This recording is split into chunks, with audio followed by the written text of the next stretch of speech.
Salut les amis et bienvenue dans votre Club Foot. Nouvelle formule, le Clubac vous ouvre ses portes chaque semaine en podcast sur tendanceouest.com. À vous, supporters ciel et marine. Interview, analyse, débat, tout ce qui fait la vie du hack, c'est rien que pour vous. Et ce Clubac numéro 6, justement, il démarre maintenant. Le Club Foot sur Tendance Ouest. Avec pour nous accompagner aujourd'hui, il est de retour en notre compagnie, votre coach, le spécialiste, quart de finaliste de la Coupe de France avec Granville il y a 3 ans maintenant, il est avec nous aujourd'hui. Salut Johan Gallon. Bonjour à tous. Bonjour à vous, cher Cyril Capron. On va revenir vers vous après, j'ai l'impression que vous êtes déçu ce soir. Salut Sylvain, salut à tous. Et Julien Mailleux, c'est une surprise. Notre malherbiste qui vient s'immiscer dans une émission Clubac. On va voir pourquoi dans quelques instants. Salut Julien. Bonjour, je m'excuse par avance pour ma voix un peu éteinte. Mais non, c'est rien du tout. Peut-être est-ce d'avoir trop crié justement au match nul du Havre hier du côté du Stade Océane face à Nancy. Ce match nul justement, blague à part, on va y revenir avec vous, Cyril Capron. Cyril, ça va pas fort quand même. Et ce match d'hier, c'était pas génial. Je sens comme une petite pointe d'ironie, très légère. N'est-ce non, pas c'était pas génial du tout. C'était pas dans la continuité du match à Valenciennes, en tout cas. Le hack a été poussif. Et puis des vieux démons ont ressurgi après l'ouverture du score. J'ai trouvé que le hack était sur la défensive plus attentiste qu'autre chose et s'est exposé à un retour d'une équipe de Nancy dont il ne faut pas non plus minimiser la qualité. C'est une équipe extrêmement difficile à manœuvrer, qui n'a perdu qu'un seul match depuis le début de la saison. Mais bon, c'est sûr que le contenu n'y était pas et le résultat non plus. Et le résultat non plus, on va écouter tout de suite Paul Le Guen et on revient avec vous, Jo Gallon, le coach pour l'analyse des propos de l'entraîneur du hack. On fait un nul moins maîtrisé que la semaine dernière, c'est sûr. On a parfois été un petit peu nerveux. Moi, j'ai un peu moins de regrets ce soir. Il faudrait que je revoie les images, mais j'en avais plus après Lorient, par exemple. Il y a pénalty tous les jours sur Junior, à 5 minutes de la fin. Et là, par contre, j'avais plus de regrets. Après, il faut éviter de faire cette... En fait, on donne l'occasion à l'arbitre de siffler et il la prend. Après, ça, faut pas se réfugier derrière ça. Je trouve que encore une fois, c'est une équipe très jeune qui a des qualités mais aussi des manques. Et je pense que c'est vraiment une période où il faut les aider. Le Club Foot sur Tendance Ouest. Cette aide, coach Gallon, comment elle peut arriver de la part de Le Guen ? On a vu des Havrais très empruntés hier, manquant de combativité. On va y venir après dans le deuxième sujet, mais on a des Havrais qui se cherchent vraiment. Et moi j'ai l'impression que le coach cherche aussi en ce moment. Il est à la recherche d'excuses, qui n'était pas du tout son vocabulaire ces derniers temps, la jeunesse, mais il manque un tel, l'arbitrage. Et je pense tout simplement, moi, que cette équipe, aujourd'hui, elle manque de confiance. Et elle essaie trop reposer sur la dépendance du duo Kadewere-Thiaré. Ça, c'est, à mon avis, l'erreur qu'a fait cette équipe. On l'a vu à Dornano, on était ensemble, on a commenté, où ce duo avait fait... voler en éclats la défense cannaise, mais sauf qu'aujourd'hui, les adversaires, ils ont réussi à trouver des plans anti-Kadewere et Thiaré, et est-ce que cette équipe est capable d'amener autre chose ? Et c'est là que je me pose la question, par cette technique, par ce jeu de passe qu'on a du mal à voir, jouer une équipe dans le dur, jouer une équipe souvent dans le duel. Alors après, c'est une équipe qui est généreuse, on ne peut pas dire que les joueurs ont triché, mais par contre, j'ai l'impression qu'ils sont aujourd'hui en manque d'inspiration. Et je pense que Le Guen essaye de trouver des solutions. Il le dit, je cherche, je travaille, mais je pense que les solutions vont venir par le jeu. Il va falloir qu'il propose autre chose que d'avoir cette dépendance Kadewere-Thiaré. Cyril Capron, ce Paul Le Guen, vous l'avez senti comment hier sur l'analyse du match ? Lucide comme toujours. Après, effectivement, son discours... est un petit peu redondant depuis quelques semaines, la jeunesse et les solutions, il ne les trouve pas. Après, le hack a commis l'erreur de se reposer uniquement sur le duo Thiaré-Kadewere. Pour moi, c'est pas une erreur, mais c'est juste que derrière, il n'y a pas des joueurs suffisamment performants pour compenser ce duo-là. Asifoua a été titulaire contre Nancy, il est passé complètement à côté de son match une nouvelle fois. Paul Le Guen cherche à le relancer, il n'est pas dans le coup, et Asifoua, voilà, je ne vais pas encore une fois m'acharner sur ce joueur-là. Mais c'est pourtant la réalité, malheureusement, pas Cyril. du tout au niveau, mais c'est pas la du réalité. tout au niveau, bien sûr. Pendant ce temps-là, Hervé Basile est resté sur le banc, Et Zabana est rentré en fin de match. Il s'est d'ailleurs créé une belle occasion. Dommage qu'il ne l'ait pas converti. Son retour aurait été vraiment merveilleux. Mais le problème, on en revient toujours au même, c'est que les autres joueurs offensifs, c'est qu'en dehors de Tino Kadewere et de Djamal Thiaré, il n'y a pas de joueur capable de tirer le HAC vers le haut.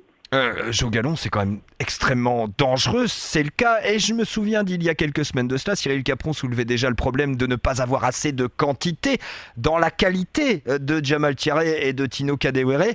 En plus, hier, on a vu que ce manque de confiance était assez terrible.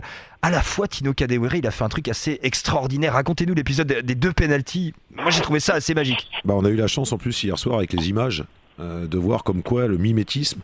Alors on va parler, mais qu'est-ce qu'il fait Non, mais c'est une concentration. Il a une façon de tirer ses pénaltys qui sont bien clairs, bien définis. Et on le rappelle, Kadewere rate un premier pénalty, prend le deuxième pénalty et le marque de la même manière. C'est fou. Ouais, mais il a un rituel, il a une concentration. Après, qu'est-ce qui fait la différence entre les deux? C'est que le deuxième, il le frappe beaucoup plus fort parce qu'il a raté le premier et il vise le petit filet. Il faut savoir que au haut niveau, enfin même en règle générale, quand on a un penalty, l'objectif quand vous tirez sur un côté est de viser le petit filet. Si vous visez le petit filet assez fort, même si le gardien part au bon moment, il y a 98% de chances qu'il ne puisse pas arrêter le penalty. Et on a vu sur la deuxième où il a frappé beaucoup plus fort en donnant un angle beaucoup plus prononcé. Beaucoup plus prononcé. Ouais. Mais par contre, dans sa façon de tirer le penalty, oui, c'est vrai que c'est quelque chose de travaillé. Après, on aime ou on n'aime pas, parce que il a quand même raté le premier. Ça peut faire preuve de nonchalance, ça peut faire preuve de suffisance. Donc chacun a sa façon de tirer. Maintenant, je sais pas, je crois qu'il en a déjà raté, non Cyril Capron, spécialiste HAC, en a-t-il déjà raté? En tout cas, cette saison, c'est le premier qu'il rate et je n'ai pas le souvenir la saison passée qu'il en ait raté. Pour moi, c'est le premier. D'accord. Alors, le premier qui a quand même permis au HAC de faire match nul, et je ne reformule pas volontairement ce que je viens de vous dire, messieurs, et vous, Cyril Capron en premier, on a l'impression quand même que Nancy aurait pu espérer mieux en deuxième mi-temps.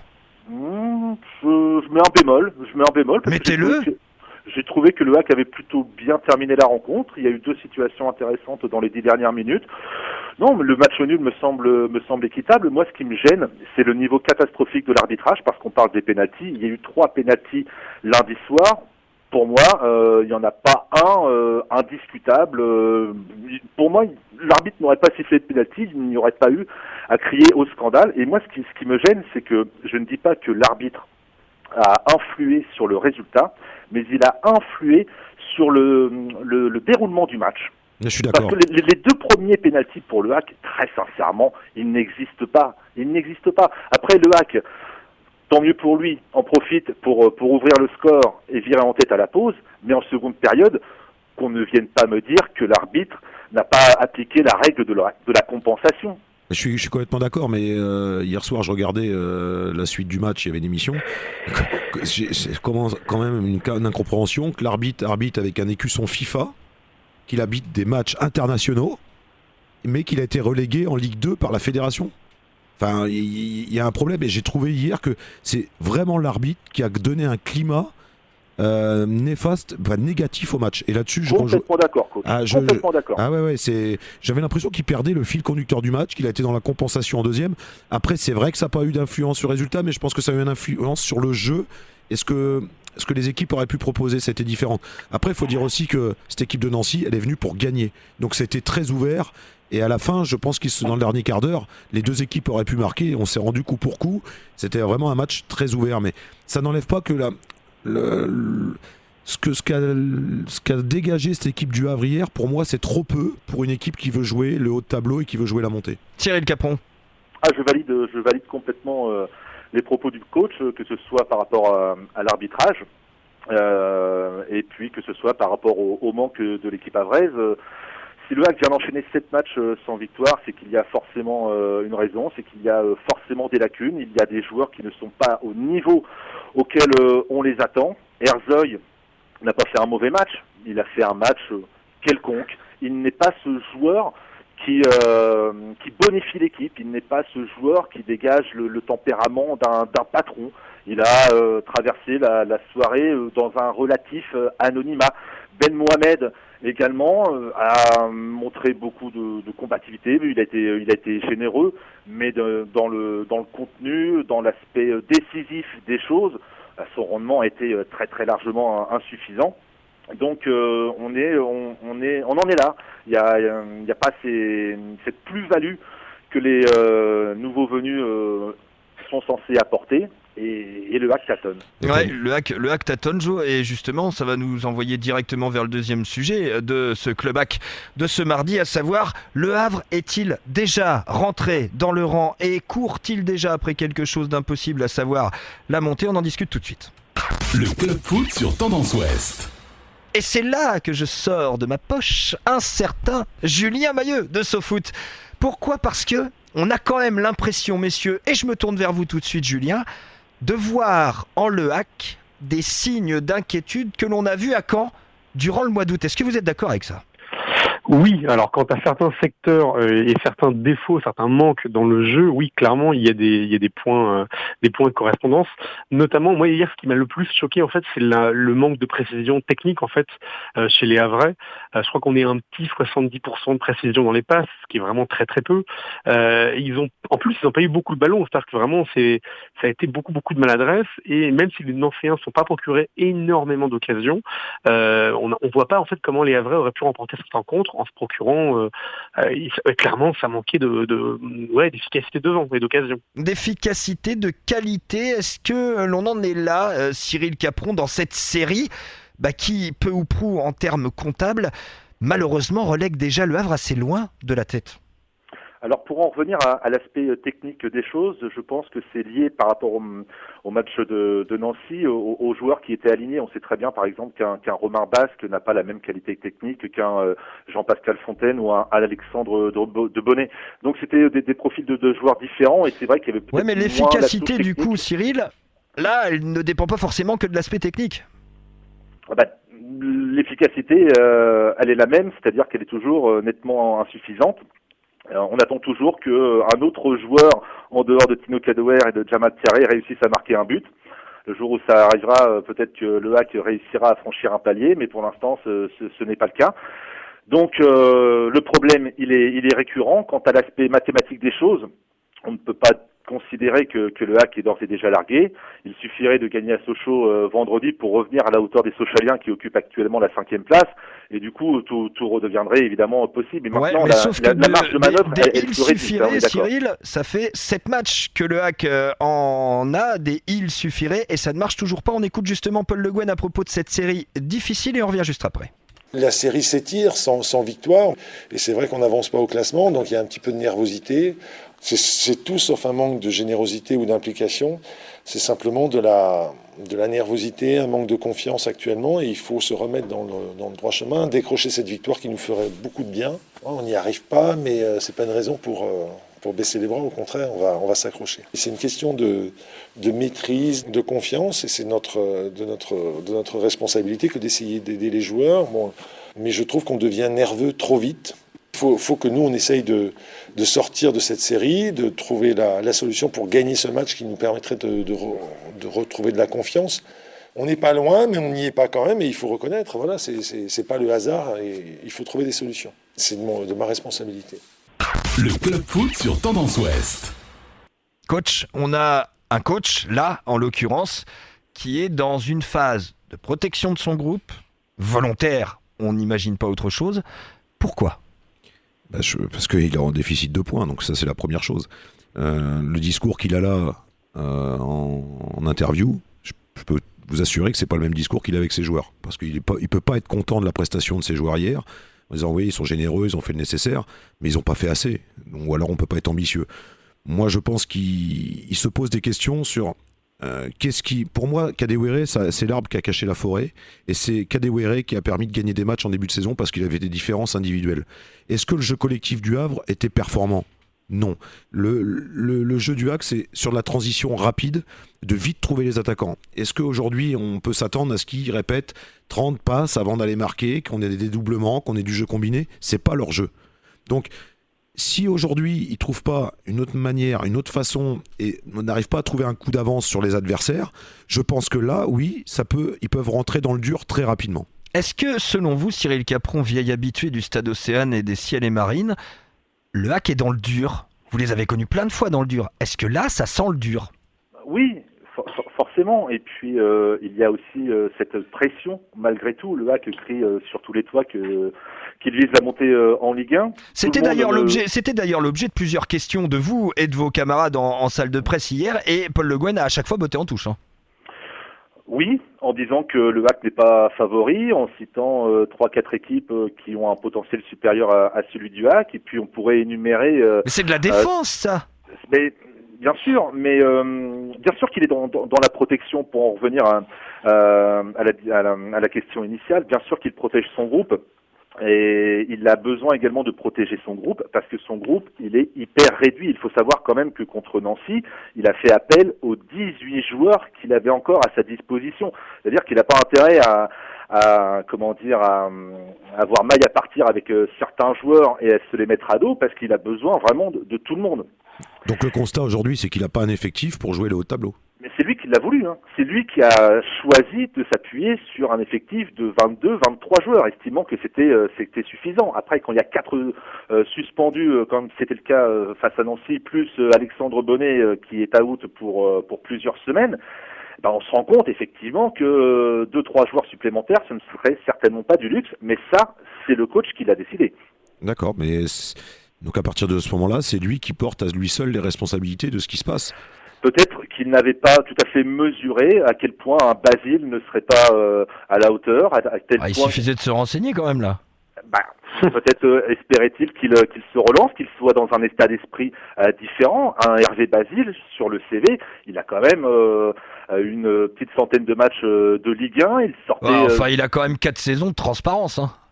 Alors ça, faudrait poser la question au coach. Nous, on l'a vu côté bas normand et côté haut normand. Je suis désolé, force est de constater que ça fait 4 saisons qu'il met pas un pied devant l'autre, Hervé Basile. Entre être titulaire et puis faire d'Hervé Basile son fer de lance offensif, et entre avoir un Hervé Basile sur le banc, d'être capable en tant que joker de faire basculer une rencontre, je pense qu'il y a quand même une différence, et on peut quand même attendre légitimement, je pense, d'un Hervé Basile, quand il rentre en jeu, qu'il puisse apporter quand même un petit quelque chose. Et ce n'est malheureusement pas le cas. Dernier sujet, messieurs, autour de ce Havre Athletic Club dans ce Club HAC numéro 6. Sochaux, ça approche, c'est déjà vendredi. Le Club Foot sur Tendance Ouest. Et ce match à Sochaux, alors tout à l'heure vous disiez, Cyril Capron, j'ai relevé, il suffirait de gagner à Sochaux, sauf que Sochaux, ça fait partie des bien belles équipes de ce début de championnat quand même. Et ça fait partie des équipes qui n'ont pas forcément la même pression que le HAC, parce que je pense que personne n'attendait forcément Sochaux à ce niveau-là. On sait que le club connaît quelques turbulences quand même depuis quelques temps, donc eux, j'aurais presque envie de dire qu'ils jouent beaucoup plus libérés. Et Sochaux, c'est d'ailleurs la seule équipe, pour la petite parenthèse, qui a battu Nancy cette saison. Donc forcément que ce sera un match très très compliqué à négocier. Est-ce que après, sur la durée, Sochaux est capable de rester dans le top 5 ? Il faudra voir. Jo, un dernier mot sur Sochaux.